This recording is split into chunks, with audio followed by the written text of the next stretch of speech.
額別決めてないとリアルじゃねえ。誰が決めたんだそんなルールはね。これがヒップホップ。俺が大好きな。 What's up? It's your boy DJ, and you're probably thinking, why aren't you using your computer and stuff to edit? Because remember, now you're using the camera and computer because your phone too much storage. Yeah, but see, my computer broke by itself. Probably broke because it got too old. So because of that, I'm gonna do reaction videos on here, but everything else is gonna be on my phone. And when I get my new computer, I'll do reactions on there from now on.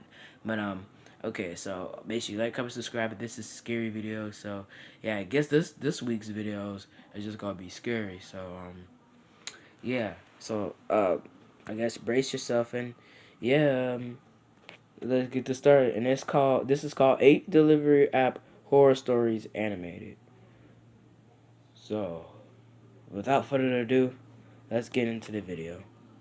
And sorry I don't have a lot of energy like normal, but I'm just tired, and I thought I was going to vlog today. See, this is why I don't tell you that. Why do I do this? I always do this, but alright, I guess I'm talking too much, because right now we on 1 minute, so let's go. I used to occasionally deliver for DoorDash on the weekends.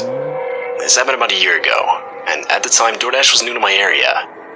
Not many people used it, but if you worked at the right times, you could still make well above minimum wage. It was a Friday night, and I got a request in the app to deliver to a house around 8 miles away. The house was on a See, I should have did my animated story. Like, sorry I'm talking too much about it. Like, I did another animated story, but it's a holiday. On holidays, I vlog. And then, like, a normal videos, I just still continue my story. See, I forgot about that, but again, this is a holiday. And since I'm not going to vlog, and my animating takes a week to make, I'm just going to do this animated, I'm just going to do this reaction video. But next week, I'll do an animation because I have more than a week to do it. So, yeah, so this is the last normal video since this is last minute. Then I'll animate for you guys for next week. So, yeah, for my series. So, yeah, I forgot about that. Deeply wooded back road with absolutely no street lights. Like, literally, if you turned your headlights off at this time of the night, you were completely blind. I delivered to a house in this area once before, but that was when it was light out, which, trust me, is a way different scene. I didn't have much for phone service, so it was difficult to find exactly where I needed to be. But after a while, I finally found the place. The house seemed pretty similar to a lot of the other houses in the area, secluded looking, and right on the edge of being able to comfortably call it abandoned. I pulled up to the house, and because of the limited visibility, I decided to keep my car's headlights on while I dropped off the food at the door. But to do this, I had to keep the keys in the ignition, and so I did. I figured it wouldn't be the end of the world if I left my car running for an extra 30 seconds. I took the bag of food to the front door. I knocked a few times, and waited about 20 seconds, when my phone went off. I was getting a call from a blocked caller ID. A blocked caller ID? I decided to answer it in case it had anything to do with the food I was delivering. It was some man who sounded completely normal. He explained how he was the one who placed the DoorDash order, and he then asked me if I could just bring it to him around back.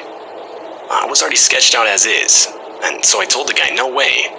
If he wanted his food, he needed to come to me up front.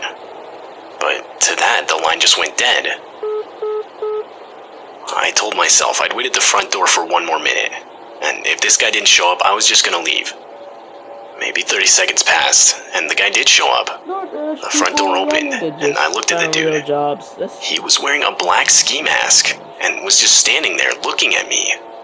I held out the food, but he made no reaction. That's when the guy yelled out, "Alright now." Right as he said this, 3 men, also wearing ski masks, came sprinting out from around the back of the house towards me. His life is over. My flight reaction kicked in immediately, and I ran straight to my car.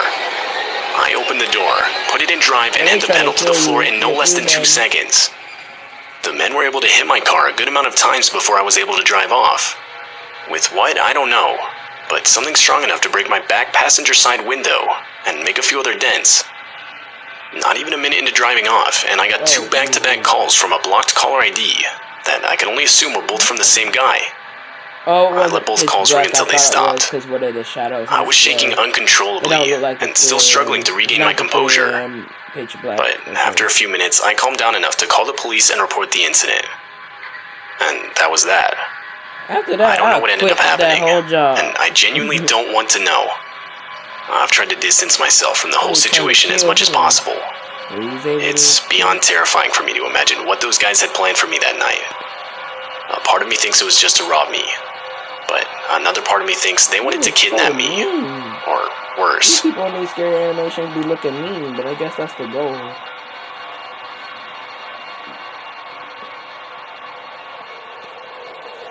This happened back in 2019, on a Friday night in January. I had just gotten back from work, and was honestly way too tired to make my own food. I always heard good things about food delivery apps, and so I figured that night was the perfect night to finally download one and try it out. I just downloaded the first one that showed up. I then made an account, placed an order at a semi-nearby restaurant, and turned on Netflix to watch while I waited for it to arrive.